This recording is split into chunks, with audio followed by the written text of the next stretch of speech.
con mi gente, una propuesta diferente que te ofrece la parroquia San Francisco de Asís en Cárdenas, pero quiere ser de todas las personas que aman la Iglesia Episcopal en Cuba. Con mi gente, con mi gente, con mi gente, con mi gente.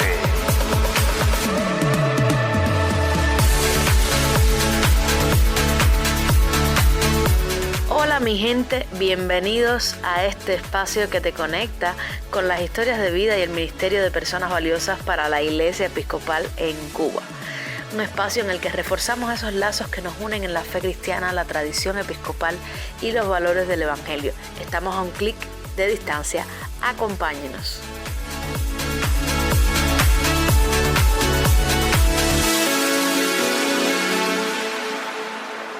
Ordenado a diácono el 16 de junio del 2017 y a presbítero el 25 de febrero de 2018. Reverendo Gil Fadjero, bienvenido a nuestro espacio. Preséntese a nuestros oyentes como si no le conocieran. Mi nombre es Gil Fadjero, cubano, guantanamero. Primero que todo, guantanamero. Profesor durante muchos años, sacerdote, gracias a Dios, pastor de varias comunidades aquí en la Iglesia Episcopal de Cuba, ahora por motivos de salud, solamente en Holguín, padre de 2 bellas hijas, esposo de una hermosísima e inteligentísima mujer. Ese soy yo. Cuéntanos un poco de su recorrido en la Iglesia Episcopal, desde el ministerio laico hasta la ordenación. Háblenos un poco de todo ese peregrinaje. Yo comienzo lo que es el trabajo pastoral, inicialmente como ministro laico en Holguín. El 24 de diciembre de 2013 comencé a hacer vida aquí en Holguín en una casita muy pequeñita, con condiciones nada buenas, ubicado en un barrio periférico. Primero vine yo y estuve aquí aproximadamente 4 meses, desde diciembre o desde enero hasta abril. Mi esposa me visitaba cada 15 días o cada 2-3 semanas cuando podía hacer un espacio en su centro de trabajo, porque ella se quedó en Guantánamo en esa época, y también las niñas terminando la escuela. Y en abril vino ella para Holguín, abril del 2014, y después llegaron las niñas.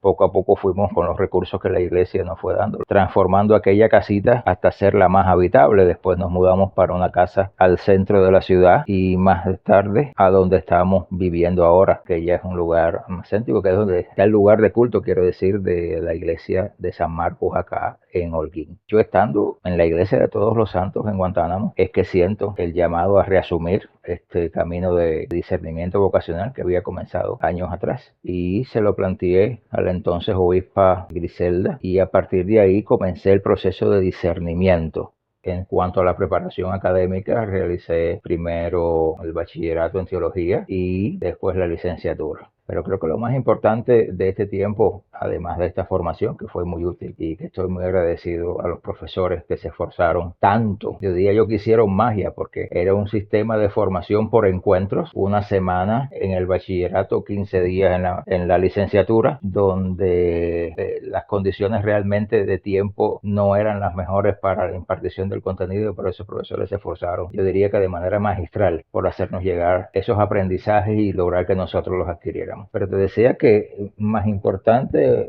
tal vez si se quiere, que esto fue la parte que yo diría de la práctica de la labor pastoral en las comunidades. Primero en Holguín, donde te decía que llegué desde finales del 2013, y todo lo que significó para mí, que nunca había estado así al frente de una congregación, verme de pronto frente a un grupo de personas a las cuales tenía el deber y el deseo de ayudar, de comunicar la palabra de Dios, de enseñarle las cosas de la Biblia y de la fe de la iglesia, y todo lo que eso significó en una comunidad que previamente no había tenido un ministro fijo. El sacerdote que la atendía, que era el reverendo Halber, venía una vez al mes a dar la misa. Después estuvieron otros ministros laicos, el reverendo Noel Rodríguez, que estuvo aquí siendo ministro laico, y creo que venía cada 15 días así. Pero bueno, por primera vez la comunidad tenía alguien que de manera estable estaba como que dirigiendo bajo la supervisión de un presbítero la labor pastoral allí. Imagínate cómo es y la inmensa responsabilidad, pero a la vez el desafío de tú tener que interaccionar con distintas personas, con distintos caracteres, con distintas formas de ver la vida, que a veces no coinciden con lo tuyo. Y todo eso desde la perspectiva del amor de Cristo, intentar que ellos vieran en uno a alguien que los amaba y que quería compartir con ellos la buena nueva. Algo muy difícil. La obispa Griselda me envía a Manatí también a trabajar como ministro de allí. Una experiencia que para mí fue maravillosa en el sínodo de aquel, cuando la obispa dijo, bueno, y he nombrado al ministro laico Gil para Manatí. Hubo gente que me miró y abrió los ojos y dijo, oye, ¿para dónde te han mandado? Pero mira, esa comunidad tan querida para mí, donde me mandaron, fue escuela para mí de muchísimas cosas. Aprendí muchísimo allí y hallé una segunda casa después de Holguín. Así que ya tenía no solamente una congregación, sino dos congregaciones que atender,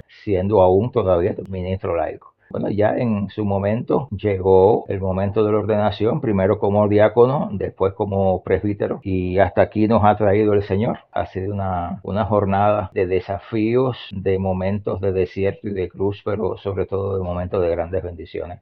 A veces uno se siente como que no es capaz de estar a la altura de los desafíos que te plantea la misión y el trabajo pastoral, pero creo que la buena noticia es que, como dice un viejo dicho cristiano, Dios no elige a los capaces, Dios capacita a quienes elige. Y yo creo que eso es fuerza y es algo que tú ves en tu vida, que no es solamente un dicho, es que es una realidad, porque es promesa de Dios estar con aquellos que quieran y que decidan seguir el camino que Cristo plantea y el llamado que él hace para ser pastores y pastoras de las comunidades. Reverendo, para usted, ¿qué es la familia? Bueno, la familia, cuando ya la tienes, si no lo es todo, es casi todo. Cuando ya tú tienes una familia formada, tú eres lo que eres, gracias a Dios, mediante la familia. Las bendiciones, los dones que Dios te da, tanto los dones que tienen que ver con tu quehacer personal en todas las áreas, como aquellos que tienen que ver directamente con tu ministerio, los recibes mediante la familia y en familia. Así que yo siempre le digo a las personas que se están formando para el ministerio y ya tienen familia, cuida a tu familia por encima de todo. Atesórala, mímala como don de Dios que es, porque todo lo que Dios te vaya a dar tendrá que ver de una manera o de otra con la familia que Dios te ha dado. Y lo mismo vale para aquellos que todavía no han formado familia y Dios mediante la formen. La familia para el ministro es don de Dios y es tesoro que Dios te da. Yo creo que es una bendición poder estar en una iglesia donde los ministros ordenados pueden tener una familia. Creo que es uno de los privilegios de estar en una iglesia que pasó por una reforma que restauró los principios escriturales del ministerio cristiano y que gracias a eso podemos ser sacerdotes, diáconos, obispos y tener una familia, tener una esposa, tener hijos, esposo en el caso de las mujeres. Creo que es algo que hay que tener en cuenta, debe valorarse mucho.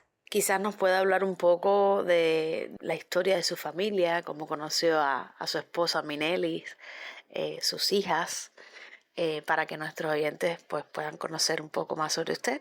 A mi esposa la conocí a finales del año 1999, siendo yo profesor de inglés en una escuela interna en Guantánamo. Estaba yo allí y ella llegó como parte de su práctica docente. Estaba ella en cuarto año de su carrera. Los dos somos graduados de educación, ella de español literatura y yo de inglés. Y estaba yo allí trabajando en aquel centro y ella llegó como parte de su práctica docente. Allí nos conocimos, allí nos enamoramos, allí nos hicimos novios. Poco tiempo después nos casamos y bueno, si venimos a ver, ya son 23 años de matrimonio, 23 años de acompañarnos incondicionalmente, diría yo, 23 años de alegría, de grandísimas bendiciones, también de grandes desafíos, de enfrentar juntos dificultades, de sortear caminos torcidos y seguir buscando el horizonte con el favor de Dios. Yo creo que Minelis ha sido para mí instrumento privilegiado de Dios, ha sido casi que presencia sacramental de Dios en mi vida, ha sido signo del amor y la misericordia de Dios para mi vida. No solamente ha sido compañera, no solamente ha sido la que me ama, la que me quiere, ha sido instrumento de Dios para mi vida, signo de Dios para mi vida. Yo soy lo que soy, en primer lugar, por supuesto, gracias a Dios, pero Dios obrando mediante ella. Yo no hubiese llegado nunca a donde estoy hoy, ni hubiese podido lograr lo que he logrado si ella no hubiese estado allí acompañándome. Te digo que no concibo la vida sin ella. Es ese momento en que ya tú te compenetras tanto como una persona que ya es parte de ti. No hay otra manera de ver la vida que no sea esa.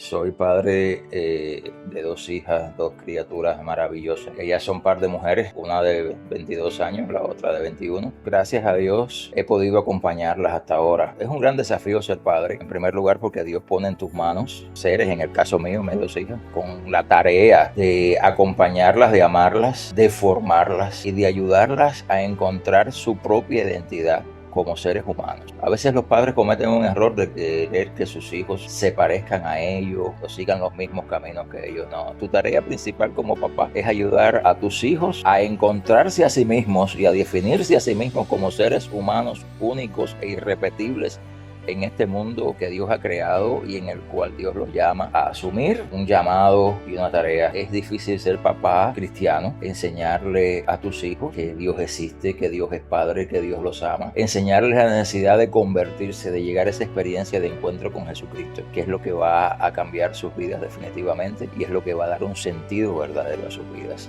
Eso en una sociedad que estructuralmente ni esencialmente es cristiana, frente a fuerzas hostiles, frente a un discurso que se les aparece en todas partes, en la sociedad, en la escuela, donde quiera, que no es afín al evangelio ni a los principios del reino de Dios. Y tú tienes que ayudarlos a entender que esas personas que no piensan como ellos son también hijos de Dios. Tienes que enseñarles a ver el mundo desde la perspectiva de Dios, desde la mente de Cristo. Es un desafío inmenso. Yo creo que solamente la oración y el vivir en sintonía con Dios te puede ayudar a ser papá en estos tiempos. Yo creo que lo principal en la tarea de ser padre es el acompañamiento.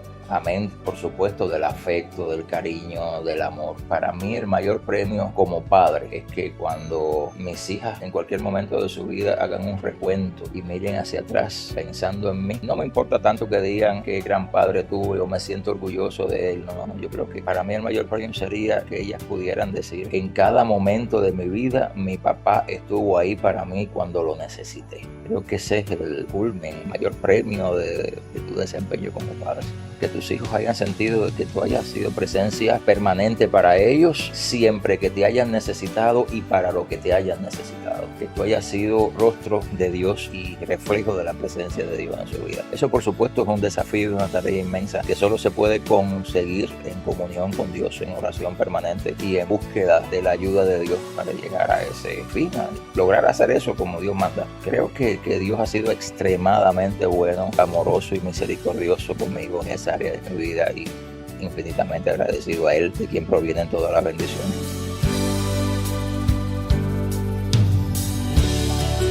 Vamos a hacer una pausa en nuestra conversación y enseguida regresamos con más. Desde el proyecto Sal y Luz de la Iglesia Episcopal de Cárdenas, te traemos entrevistas, testimonios, experiencias, memorias e historias de fe que te inspirarán y te conmoverán. Descubre cómo estas personas han enfrentado desafíos, superando obstáculos y luchando por sus creencias, y cómo puedes aplicar sus lecciones a tu propia vida. Con mi gente.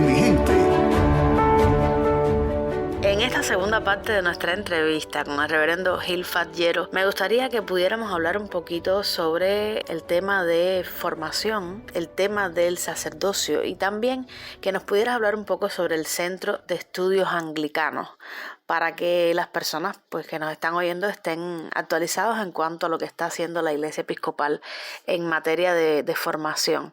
Pero bueno, vamos por partes. ¿Qué es el sacerdocio para usted? Bueno, qué decirte, el sacerdocio es la vocación de mi vida.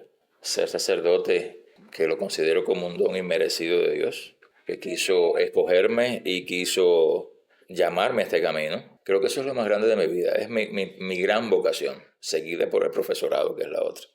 Tener el privilegio, el privilegio inmerecido de poder celebrar los sacramentos del nuevo pacto, de poder bautizar, sobre todo de celebrar la Eucaristía, que es lo más grande que tiene la Iglesia, de poder distribuirse al pueblo, de ser aquel que con el pueblo es el celebrante principal, de ese momento tan único, tan sobrenatural y a la vez tan encarnado que es la Eucaristía. Ser sacerdote es también ser pastor, es ser el acompañante del pueblo, es ser aquel que aconseja, que consuela, que exhorta, a veces que regaña, también es parte de ser pastor, pero sobre todo aquel que intenta estar cercano a su pueblo, para transmitirle un mensaje, para transmitirle una esperanza enseñanza de parte de la palabra de Dios. Si te fijas, la concepción anglicana del sacerdocio no es solamente ritual sacramental. Eso está incluido, por supuesto, y es fundamental. Es también aquel que es maestro, es también aquel que es pastor. Y yo pienso que ser sacerdote y ser sacerdote en una iglesia anglicana como es la iglesia episcopal equivale a tú estar a la disposición de Dios, de su llamado, estar abierto siempre a su gracia, ser asiduo en la oración. Jamás podrá ser un buen sacerdote quien no sea una persona orante. La espiritualidad, la oración es fundamental. Y por supuesto enseñar también a otras personas a encontrar a Jesús en la liturgia, pero sobre todo en la vida cotidiana, que es la gran liturgia para los anglicanos. La liturgia no es solo en el momento de reunirse la comunidad orante para realizar estos ritos que nosotros creemos son medios de gracia, es toda la vida. Y entonces eso por supuesto presupone que tú tienes que organizar tu vida en función de dar testimonio de eso que tú predicas, porque también algo muy necesario en el sacerdote es la coherencia de vida. No somos perfectos, por supuesto, somos débiles, somos indignos, somos pecadores, pero tenemos que echar mano de la gracia que Dios nos dé para vivir y ayudar a los demás a vivir en esa vida de crecimiento hacia la estatura de Cristo de la que habla Pablo. Ser sacerdote es también ser sacerdote de tu familia y para tu familia. Estoy agradecido a Dios porque la familia que Él me dio, que Él me permitió crear junto con mi esposa, es una familia que me apoya irrestrictamente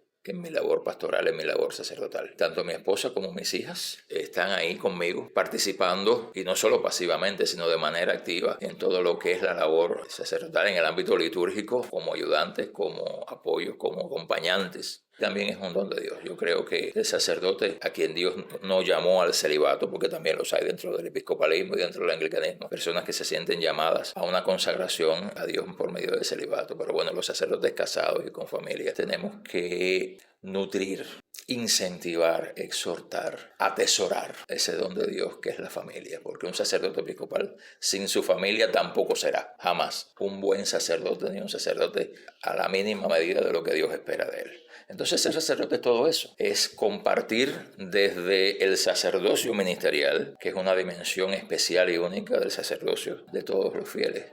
Decía un maestro antiguo de la iglesia que el sacerdote es alter Christus, otro Cristo. Imagínate tú, qué desafío tan increíblemente inmenso. Yo creo que solamente la gracia recibida desde una humildad que reconoce tu insuficiencia raigal es la que le permite al Espíritu Santo llenarte en la medida en que Él lo quiera y ayudarte a ir andando por esta vida hasta el día en que, yo lo creo así, Dios nos llame a su presencia y tengamos que rendir cuenta de lo que hemos hecho en este mundo ante ese Dios de amor, pero un Dios que desde el amor nos dio unos dones, un llamado y una responsabilidad, una tarea. Y es importante esto. Ser sacerdote también es ser amigo y compañero de tus colegas en el sacerdocio. Es estar allí para aquel que lo necesita. Y creo que una de las cosas fundamentales, principales, insoslayables que nos incumbe a todos los sacerdotes aquí en la diócesis de Cuba es seguir construyendo esa familia sacerdotal que va más allá de la familia propia y que implica la mano y el corazón abiertos para aquellos que junto a nosotros, unos con otros, vamos haciendo iglesia aquí junto al pueblo que Dios puso a nuestro cargo.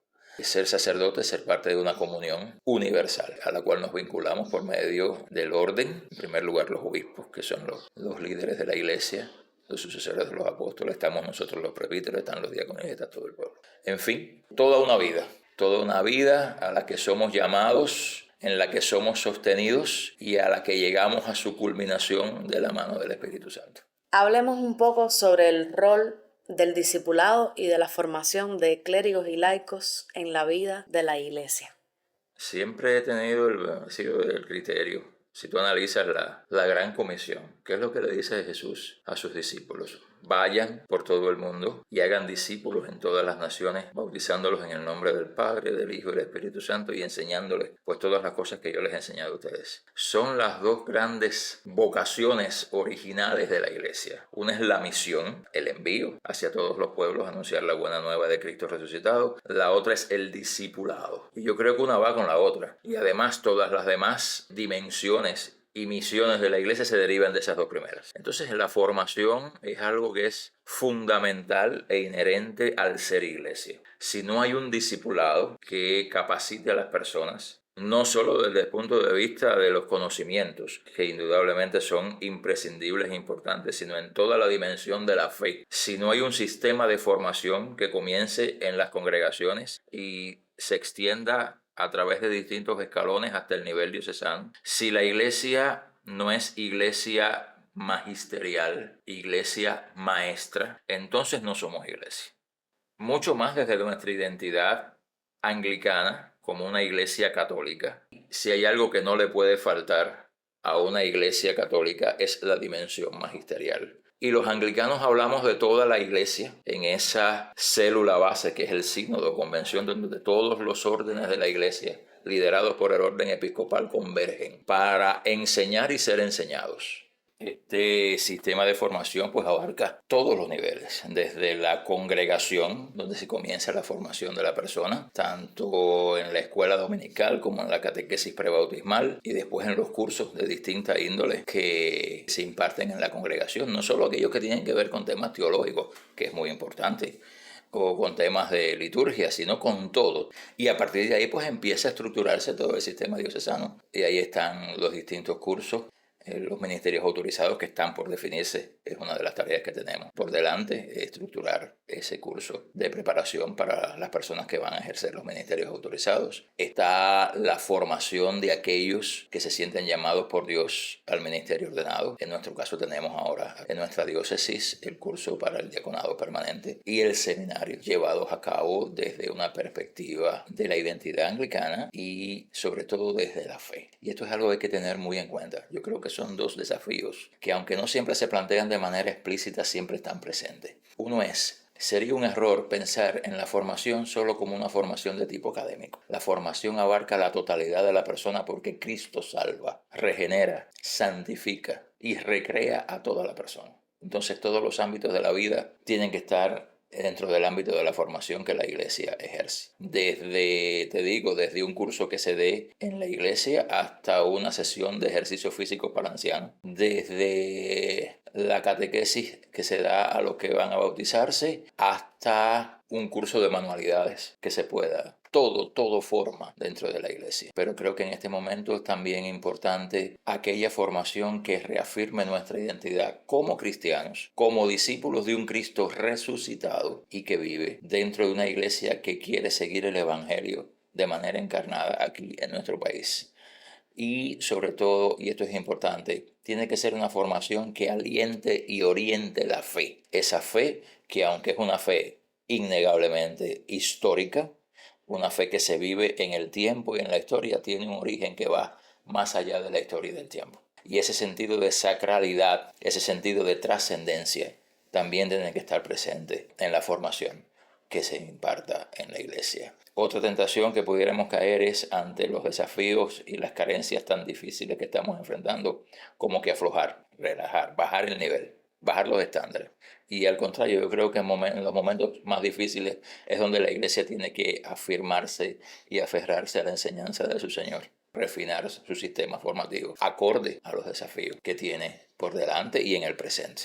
Y creo que en ese sentido estamos trabajando en nuestra diócesis. Cuéntanos un poco del Centro de Estudios Anglicanos de la Diócesis Episcopal. Sí, mira, el Centro de Estudios Anglicanos es una iniciativa que surgió en el episcopado de la obispa Griselda después de un proceso de reflexión, de un proceso de búsqueda de alternativas, sobre todo de la percepción meridianamente clara de la necesidad de que surgiera un espacio donde se diera una formación, en primer lugar, basada en nuestra identidad episcopal anglicana y en segundo lugar, desde donde se aprendiera, pero nunca sin dejar de alimentar la fe. Todo ello desde la perspectiva de una formación integral de la persona. Después de mucho tiempo de pensar, de reuniones de la Junta de Capellanes, de la Comisión de Ministerio, de búsquedas, etcétera, etcétera, pues surgió este centro de estudios, primero por medio de un pacto entre los obispos de Cuba y Puerto Rico, en este caso la obispa Griselda y el obispo Rafael, y gracias a Dios, desde la última convención diocesana, ya con una resolución que convierte convierte a este centro y a sus programas de formación, y cito textualmente, en estructuras diocesanas permanentes. No es solamente un seminario, aunque en él una de sus funciones es la preparación, la formación de nuestros futuros sacerdotes, al menos la formación básica, que consiste en un curso de bachillerato. Ahí también este centro también está atendiendo la formación de las personas que en este momento se sienten llamadas al diaconado permanente. Ese centro es el que gesta, elabora, planifica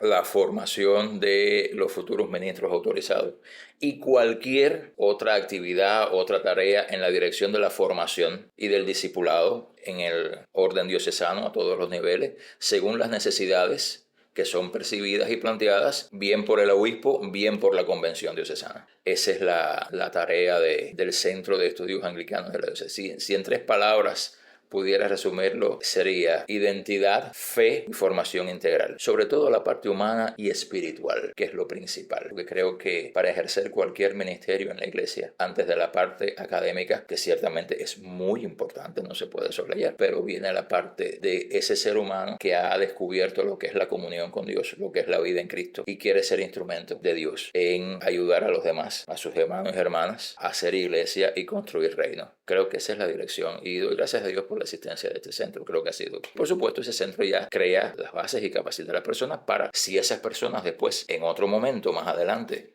desean continuar estudios en otros centros de formación cristiana, pues bueno, ya tienen esa base. Pensando, digo yo, no sé, en una licenciatura, en una maestría, en un doctorado, en el Seminario Evangélico de Matanzas o en otra institución de formación episcopal o interdenominacional, pues yo creo que también este centro crea las bases para que la persona ya vaya con un determinado conocimiento y con determinadas habilidades para enfrentarse ya a esos estudios que tienen un nivel superior. ¿Qué asignaturas estás ahora mismo impartiendo en este programa de formación del diaconado permanente, que es lo que está funcionando ahora, ¿no? Sí, en este momento pues estoy impartiendo algunas asignaturas del módulo de teología sistemática, específicamente doctrina de Dios, cristología y eclesiología, que lo damos vinculada una con la otra, y teología de los sacramentos. Eso en lo que se refiere a la teología sistemática. Y en el ámbito ya de lo que es la formación, en el ámbito de la historia, pues estoy impartiendo historia del anglicanismo e historia de la Iglesia Episcopal. Y si yo tuviera que explicarle, o si usted tuviera que explicarle el contenido básico, vamos a decir, de lo que es la esencia de cada asignatura, qué es lo que aborda, para una persona que no sepa nada de esto, lo más accesible a que cualquiera pueda entenderlo, ¿qué sería? ¿Cómo sería eso? Bueno, mira, la doctrina de Dios son los fundamentos de la fe. ¿Quién es Dios y cómo nos podemos relacionar con Dios? ¿Qué tipo de relación puede existir entre Dios y el ser humano y y Dios? La cristología y la eclesiología responden simplemente a la pregunta ¿quién es Jesucristo y qué es la iglesia? Y la teología de los sacramentos pues intenta hacer una explicación teológica del ser, la naturaleza y la función del sistema sacramental de la iglesia. Y de la iglesia misma, que es en sí un sacramento porque es un medio de gracia de Dios. Eso es en cuanto a las asignaturas de teología. Y la historia, pues bueno, nada, es contar la historia, narrar la historia de nuestra denominación, de nuestra iglesia, algo muy importante, porque la definición de nuestra identidad depende de manera principalísima de cuánto conozcamos nuestra historia, cuánto la respetemos, cuánto la valoremos y cuánto seamos capaces de disfrutar de los frutos de esa historia, aprender las lecciones de esa historia y tomar esa historia como base para la construcción de nuestro presente y Dios mediante de nuestro futuro. Agradecemos al reverendo Gil Fadjero que nos ha dado tantas luces en esta entrevista y bueno, damos gracias a Dios por su familia y su ministerio. Familia, y así nos despedimos. Esto es Con mi gente, una forma diferente de contar el ayer y el hoy de la Iglesia Episcopal en Cuba desde las experiencias de sus protagonistas. Recuerde que la historia de la Iglesia es la historia de su gente. Dios les bendiga abundantemente. Santo, Santo, Santo, te adoro, Rey de Dios en 3 personas, bendita Trinidad.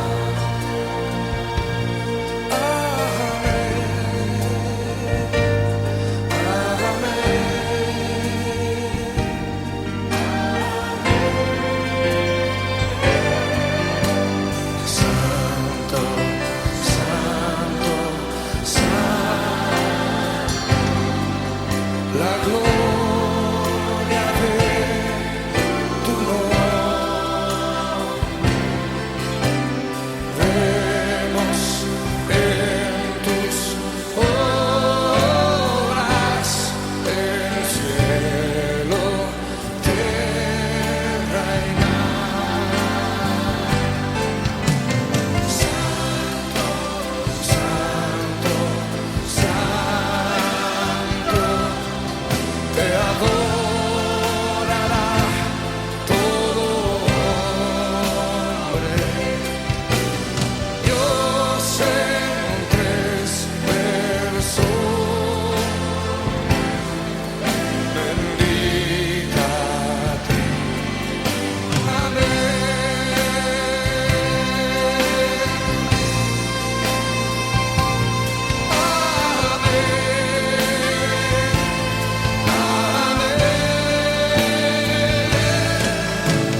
Santo, santo, santo, Señor omnipotente, siempre labio mío, honores. Levanta tu voz y proclama santo.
De todas las personas que aman la Iglesia Episcopal en Cuba. Con mi gente, con mi gente.